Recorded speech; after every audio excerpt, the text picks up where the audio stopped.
Hi, Mona. Hello, Linda. How are you? Very well. Thank you so much for joining me today on our second episode for WISE, Women Inspiring Success and Empowerment, and a privilege to be in conversation with you. Delighted to I chat. thank you, Mona. I'd love you to introduce yourself if you wouldn't mind. Absolutely. I'm Mona Akhavi. I'm the president of Ray. We're a sustainable fine jewelry brand that was founded in California, and now we're a global brand with over 11 stores across the US and Europe. Thank you, Mona. I'd love to ask you your journey from from the very beginning to where you are today, and when we can talk about the ups and downs, the everything in between. But in particular, your education. I mean, you are a qualified engineer. What inspired you? I did study engineering. I was always wondering about how to build things. Even from a young age, my mom tells me that when I was 6 years old, I would take her radio in her kitchen apart and put it back together. I would always try and figure out what's going on and how is this machine making a sound, a radio. I was fascinated by cars from an early age. I was fascinated about bridges and really looking at computers, even starting from teenage years, looking at what are the ways that where we can build something and create a different way of doing things. And as I started going into sort of decisions around college, engineering was perfect. It really was truly a way for me to sort of channel my curiosity, but also channel it towards something that can give me skills and knowledge and skills and experience to go on that path. I chose mechanical engineering, then got into biomedical engineering. There was about when I was trying to write my thesis, I felt that a human aspect to my studies was needed, and I was missing the human aspect that sometimes when you working towards engineering subjects, it wasn't present. So getting into medical and health device manufacturing really appealed because it felt that there is a way where I can apply the engineering and applied sciences into helping people. So I ended up actually first 6 years of my career, I worked as an engineer in medical device manufacturing, and then pivoted a bit, started going back to business school, did an MBA. It's a great complement with engineering. Engineering gives you that sort of ability to do problem solving, to attack a problem with different factors of looking at what are the innovative ways, what are the creative ways that we can solve it. And an MBA gave me a sense of understanding finances, strategy, economics. Um, I love going to school. I ended up going back to Stanford again, just kind of a few years ago recently to upgrade some of my business knowledge. I mean, the amount of learning that's out there and the changes in the market and education and tech, you have to keep your knowledge updated. And any chance I get to go back to school, I, I do that. And advice to some of the females who are about to start their career, studying STEM, for instance. Would you recommend, and how has that grounding helped you over the years, and especially to where you are today? Absolutely. And this is I absolutely recommend it. It's if you are interested in the subject and if you are curious about the world, Mm. especially with what's happening in the world in terms of everything we do is Internet of Things. Everything we do is going to be impacted by AI. Everything we do. I'm very passionate about green energy and sustainability and what are the technologies where we can build to impact the environmental um, issues and problems that we're seeing in the world. There is, if you are passionate about a subject, if you take a STEM, that definitely will help you be part of the conversation or be part of the solution or somehow make a difference, whether that's advocating, whether that's building, whether that's building a community and supporting, like yourself. with even creating these conversations, building an impact and building a path for everyone else. Fully support. The one thing I'd say that's really nice to see is a lot more female participation in software engineering, a lot more acceptance of female in technology investment, a lot more female in technology boards and management. Really, to your point, it very encouraging. For me, it gave me a really strong grounding on being able to be confident in my intuition and instinct. Early on, when you gain knowledge when it comes to sciences and technology, you can really look at and be part of some of the conversation. Every business you're in, I'm in luxury business and fashion. Every day we're talking about technology. Every day we're making decisions about whether to buy something, build in-house, the cost aspects, the resources, the risks around technologies that impact that operate around our business. Anything you do, you want to be more empowered in those conversations and trust your intuition. And this sort of that technical background really helped me feel that. To talk to us about the your role as CEO and co-founder of Sidebuy. Again, a data-driven platform. Would love to hear more. Fun, absolutely. That was my first company I built with a partner. That was yes. So after finishing business school, I ended up working on sports and media advertising, on major on sort of global sports events and whatnot, and built digital experiences. I moved away from mechanical engineering, moved into software engineering, and built a digital experience, mobile apps, websites for major sports events, and really got to know a taste of that sort of marriage between advertising world and marketing world and technology, and how that was exploding back then with mobile ads, video ads, YouTube ads. And that was very early on. I'm dating myself, but early on at social media, Instagram and Facebook. And naturally being very curious about how technologies impact humans, whether it's our society from a psychological standpoint to building wellness, to building medical devices. Really got excited about learning about psychologies that are being impacted by some of the technological advances in advertising. And of course, influencers on Instagram and social media are were major or still are a major driver on how consumers perceive brands and perceive various products. So I ended up actually looking at potential gaps in the market. And a gap that I really resonated with me is, how do we empower small, medium businesses and even larger businesses by connecting with these humans that have built loyalty, have built a following, and have built a trust among their community within social media, and really create a win-win situation. So build Sidebuy, an influencer marketing platform where connected brands to advocates and to opinion leaders, if you will. The challenge, again, coming at it from a very data-driven, very technical and engineering standpoint, the challenge for brands was they don't know the ROI, the return on investment. What is the impact and effect of this particular individual or this particular post on social? So I built a data-driven analytics platform, so a brand could see the value of their working relationship with that influencer, that really strengthened that relationship over the years as well with them. That went on for a few years.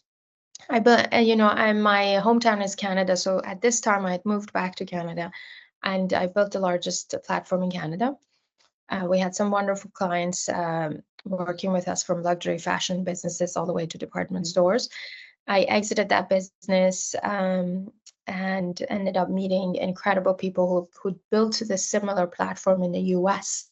So we combined the two, and we became the largest network in North America. And that's when I moved away and became a venture partner at the VC in San Francisco that had merged with my company and had acquired my Sidebuy. And the journey, as we discussed pre this call, for women who are looking to raise in the VC world, and it's still, as you Yes. know, challenging. Less than 2-3% of women actually get the funding they need. What was your journey, and what challenges did you have to overcome?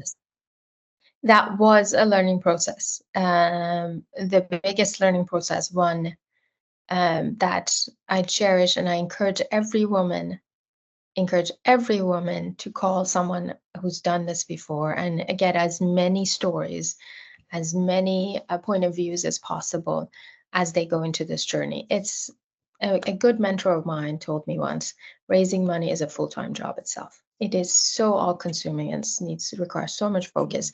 You're not only selling your idea, your company, your team, but you're selling also the capabilities of yourself. It's an interesting journey where you're reflecting on who you are, who you want to be as a leader, because all of that comes into question. And how you see yourself being able to lead this business to success, not only for your sake, for your team's sake, and now you're bringing an entire group of stakeholders and investors in. I absolutely enjoyed learning that process. For me, it was for me, it was very much about being quite motivated and passionate and confident about the gap in the market and what gap we were filling at the time. And no one knew how to measure the value of influencers at the time, but it was this booming thing that everyone was infatuated by. So knowing your product really helped. I think, as any woman founder who's raising money, they are passionate, they're very aware and expert in their area. So that area is covered. The challenge I felt is, just kind of, even the gender inequality is obviously there because there's a lot more male entrepreneurs that are raising money generally, or startups and whatnot. There's always that question of when is the woman, investors, there's always that question, and investor says, if I, invest with you, how long can I trust that you'll be there? Are you going to move back because, move away, or put your foot off the gas pedal because of work-life balance?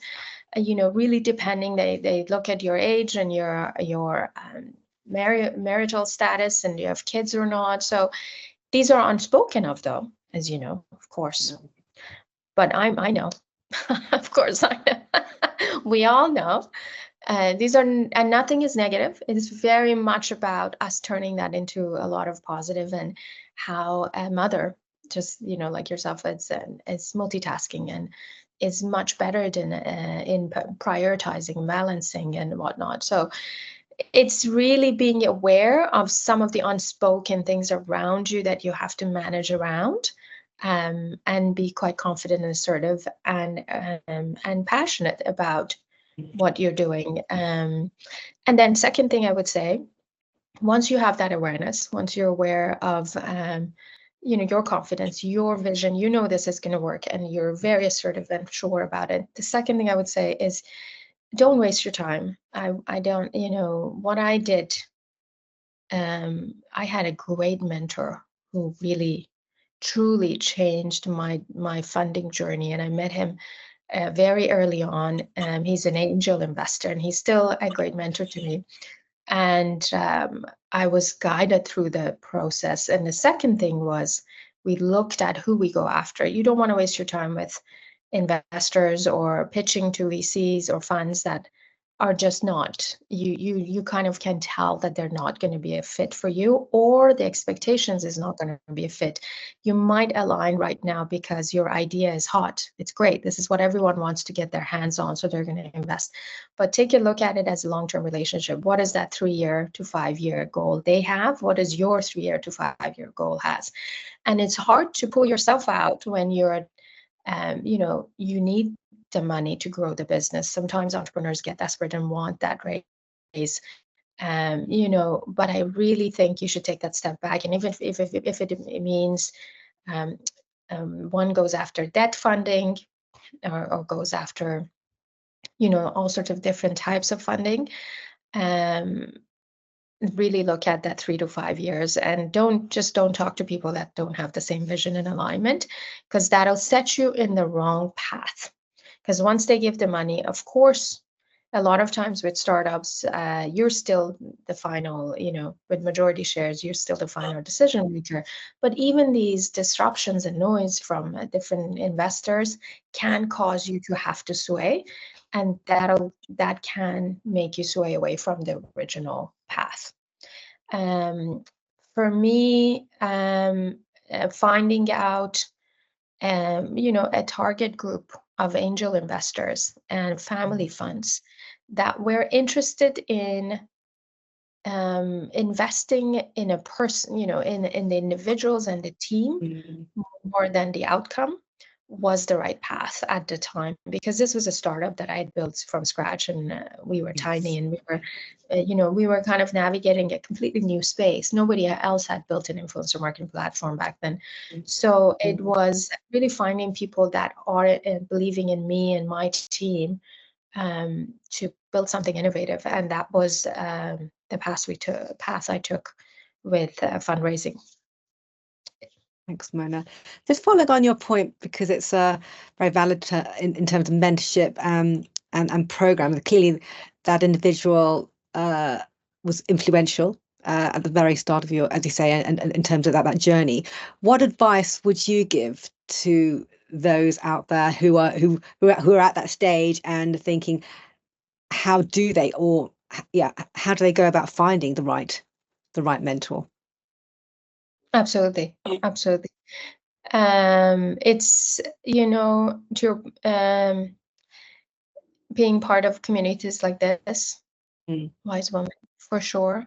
Like-minded females, like-minded communities and groups that are having the same conversations about challenges, not only same conversation about the interesting subjects in the world, of course, but Mm. really having the real conversations. I mean, entrepreneurship, being a manager and leader, a lot of the times, unfortunately, with you know, the sexy parts of it are being shown, but the actual, Yeah. you know, the hardship, the challenges, what Mm. are the real Mm. conversations we have had, are not sometimes dug into or looked Mm. at as needed in some of the, you know, more fancier conferences. Of course, there's all these wonderful tech conferences to meet and network, but I would say and those are all great. I'm a huge fan of business networking, especially when you're starting up your career and starting up your business. You want to be completely out there to get to know who's in the market. You want to get to know as many people as you can, get the word out. But for your mentorship, you want to really target um, specific groups that, again, their values are aligned with you, that transparency about their goals, what they're trying to do is clear. With, you know, Wise Woman, I mean, it's a great example, but there are organizations similar to that, technology groups, business groups, and also your alumni from school. So the alumni, although it's a very untapped group, and sometimes a lot of alumni are not active or whatnot, but really we have a huge sort of network that we can outreach to if we spend some time almost analyzing it or digging at it and seeing potentially alumni that might have a similar interest in asking for a coffee and sharing what we want. Um, and I would recommend sharing what we want, and then potentially that could be a referral. It might not be that person, but it could be someone else. One thing I would say before that really helped me going after a mentor is really being clear about what I need mentorship for. What is it that I need from this person or this individual? What area? What knowing my strengths and weaknesses, that is so key. And as an entrepreneur, early on, you might have a completely different idea of what your strengths and weaknesses are. A year into it, you reflect back and see, well, I thought I'm really good at this, but it looks like I'm not good at this, but I'm good at this. Mm. So the types of challenges that comes your way, it's you have to, as a person, constantly put time aside to reflect. Almost every, I did it on a monthly basis. Actually, I'm a big outdoorsy person, so I hike and surf and ski, and being in nature really grounds me. And so it was a ritual for me to have my moments to actually reflect back on a regular basis, because entrepreneurship is a personal journey beyond anything for the founder and the CEO. And that leads nicely into the next question, because it's very much, it's putting those measures in place to avoid burnout. How do you maintain that work-life balance while leading a successful business? The constant demands and pressures of being a CEO, the self-care practices. But you said, it's, as you say, is that your advice to, as I say, to, your tapped into nature, the outdoors, just to make sure you have that time to reflect as well? And absolutely. And to your point, like for some people, it's family, it's spending time with family. Same, for some people, it's travel, vacation. It's a tough topic. We briefly talked about this together, but it's I feel like the whole concept of work-life balance is so important and so talked about and so pivotal. That's become this pressure point. There were moments where, as throughout my journey with Sidebuy and even with Frey, I felt, you feel pressured to have work-life balance. It's almost like another task that you have to do. I have work-life balance, and it becomes another goal or objective or task, and that pressure itself builds up. It's a myth. It's sometimes you can have work-life balance, sometimes you can, especially for instance with Frey, we're a retail business. We've opened 6 stores over the past 18 months, and a lot of, there is some seasonality to the business, where holiday, that's when people buy diamond jewelry more, and you've got Mother's Day and Valentine's Day, like there are, and then various events. There are moments in your career that you might not have the work-life balance, and sort of being aware and very conscious and letting your support system, your family, your friends know, hey, I'm going into, I've worked on Black Friday is a major shopping event in the US and in Canada.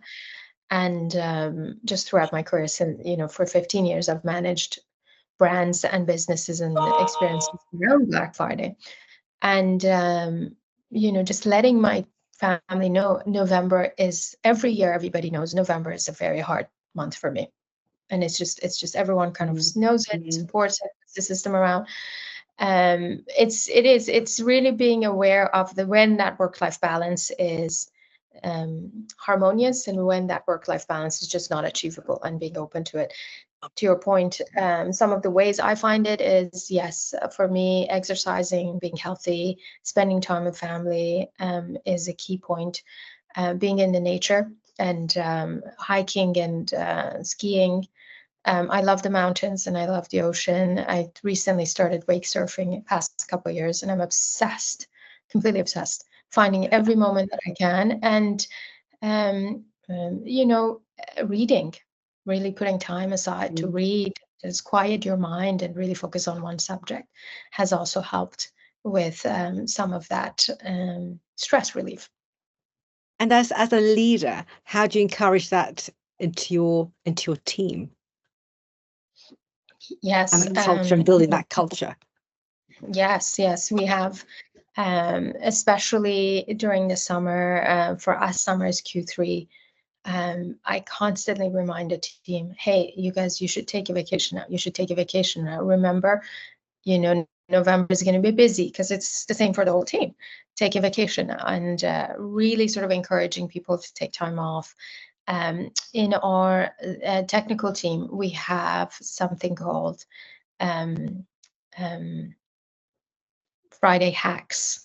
So we do this hackathons where one Friday per month, it's free for all. it's time to play. So especially with technical team and software developers, it's important for them to keep their knowledge upgraded and updated and see what's out there and just play and create anything they want, or just learn about something, or have a discussion or conversation or a contest or a game between them. So really letting the mind be a bit more free and more creative. And also with our sales team, we have a competition we call Hearts and Arrows, taken away from the best cut in diamonds, where you get the most brilliant and the most scintillation and sparkle from a diamond with a hearts and ideal cut. And we give a Hearts and Ideal award every month to sort of remind people how much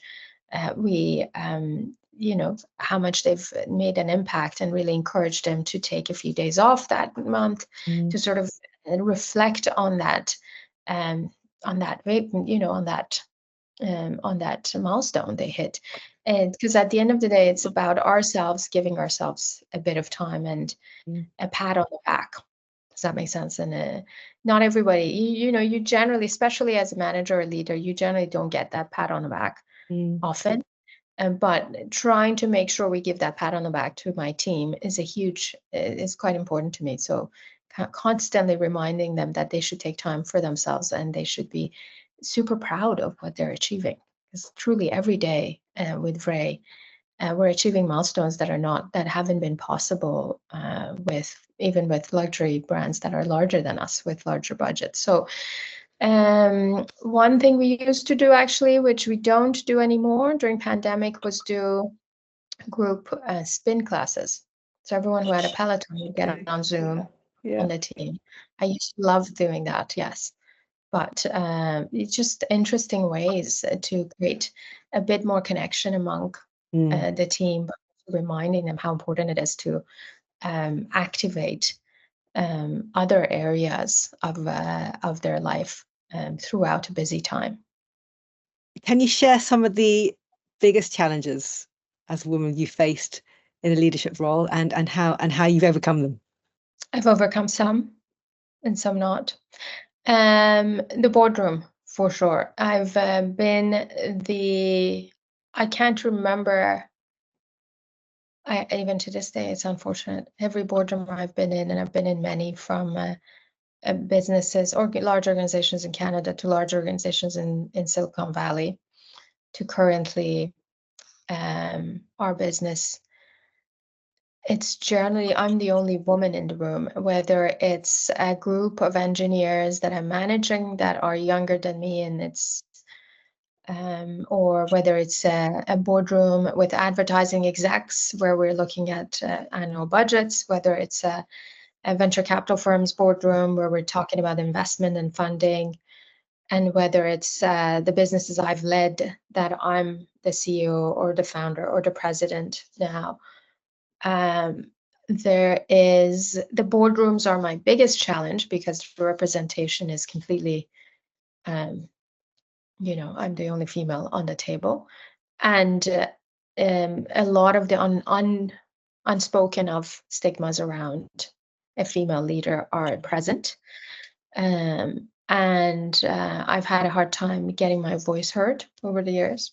I've had to raise my voice and be able to sort of, continuously prove my worth, which you shouldn't do when the numbers in the business actually show.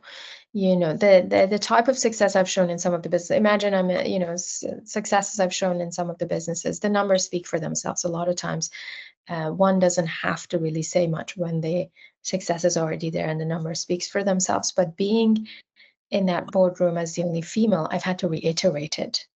And it's horrible. I hate it. I hope this. And we have incredible women beyond me that have spoken about this. They've written books about this. There's one of my uncles from Silicon Valley has written a book about this. Everyone knows the book. Yeah. And if she feels it, of course I feel it. It's an interesting challenge.